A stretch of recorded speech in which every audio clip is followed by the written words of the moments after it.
Hope you guys are well. I'm actually going to take on a new project here. I'm just curious and I wanted to get this out of the way, see if it works or not. This controller here is the brain power controller that I picked up last year. I said nothing but good things about it. The only thing I don't like about it is the initial startup when you're at a light and you go to hit the throttle. It's flat. But once it gets up to speed, it gains more power, and then it's got lots of the high end of this controller is pretty fast.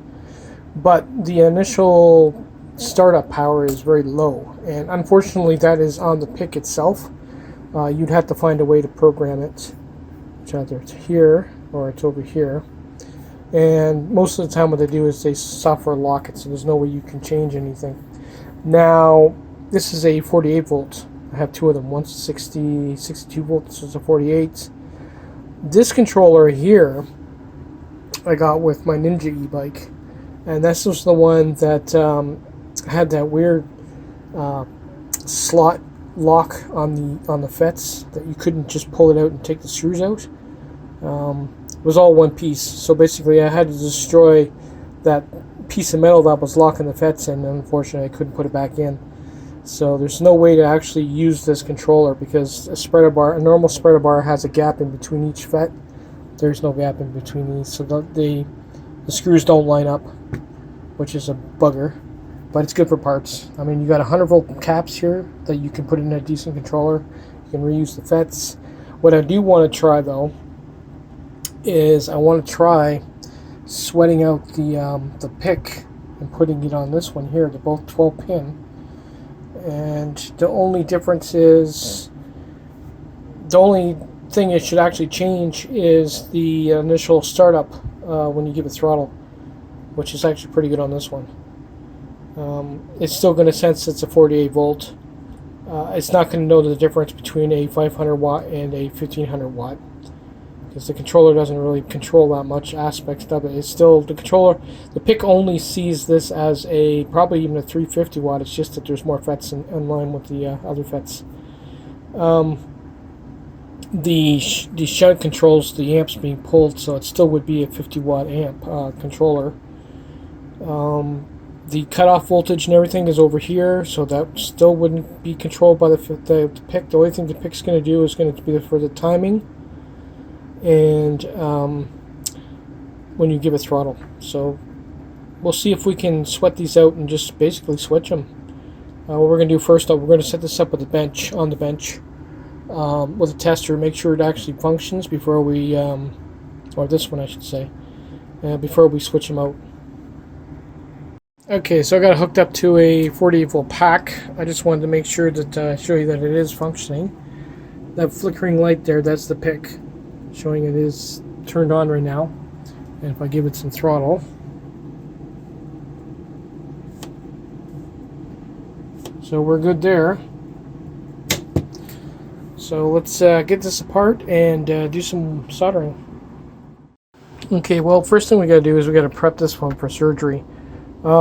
Like I said, it's for parts. Unfortunately, the FETs are too close together, so there's no way to mount this on a spreader bar. All the FETs are good. It actually does work the way it is. So what we're going to do is we're going to take all the caps off. These are all rated for 100 volts, which are worth saving. We're going to cut the wires out. That way I can get at the pick without burning anything.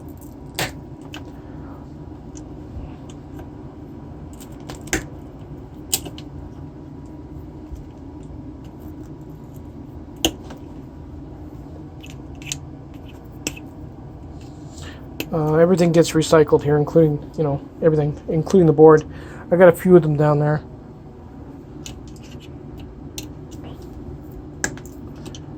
Well, I mean, I don't really need to recycle the board, but the board holds the parts until I need them. It's not going to have a pick on it, so it's not like I'll be able to reuse it.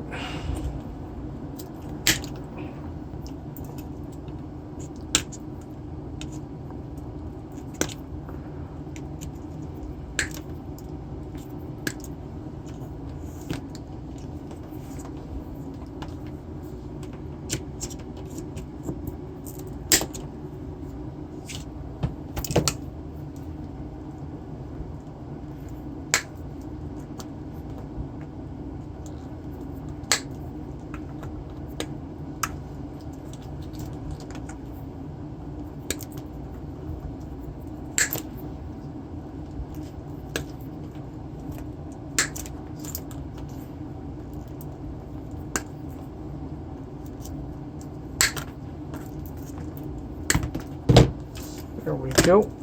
We'll save that. Pull the wiring through it and clean it up. Next is the capacitors. You definitely got to save those.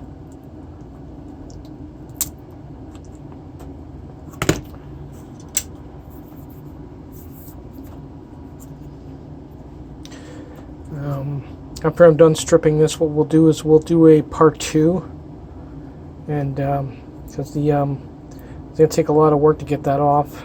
I got to do it under the microscope. Really fine little pins there that can't be damaged. So this is a 48 volt 500 watt. Oh wait a minute, no, this is a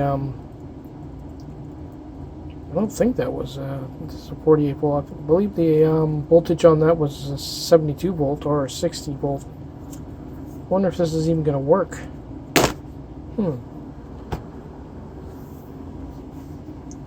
Put no. Oh wait, no. The like I said, the cutoff voltage and everything is separate from the PIC. It'll be fine. Sorry, I get confused. All right, let's pull these caps off.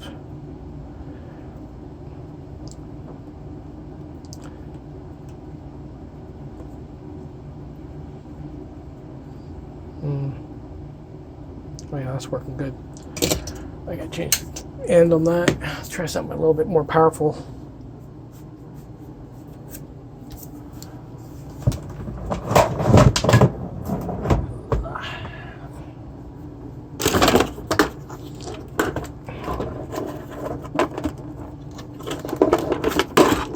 Getting out the big gun.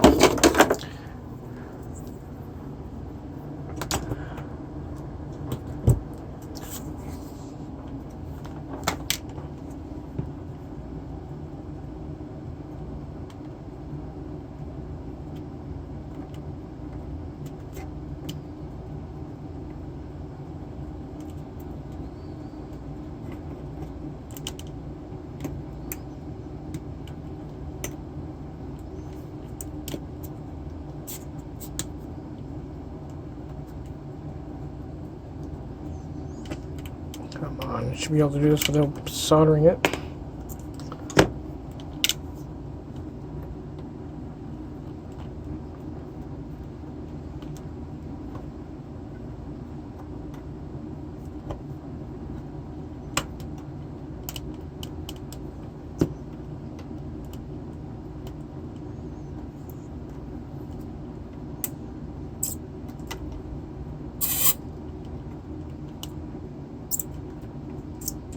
There we go.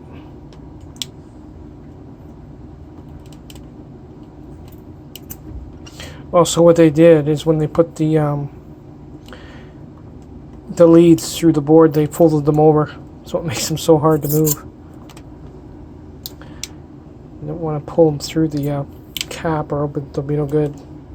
As you can see, they folded them over, which you normally don't do. That's why they're so hard to get off.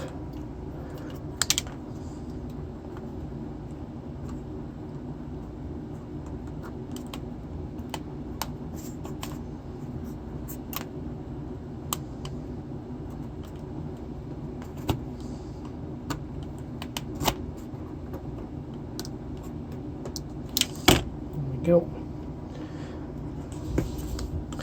Yeah, these caps alone are worth a few bucks. You can buy them online, so they're worth saving.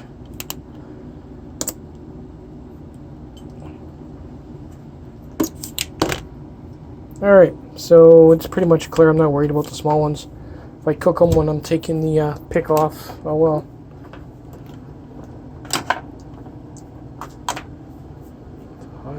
Ooh, that is hot. No one touches that. These FETs are still good, but like I said, I'll leave them on there until I actually need them. Everything is clear.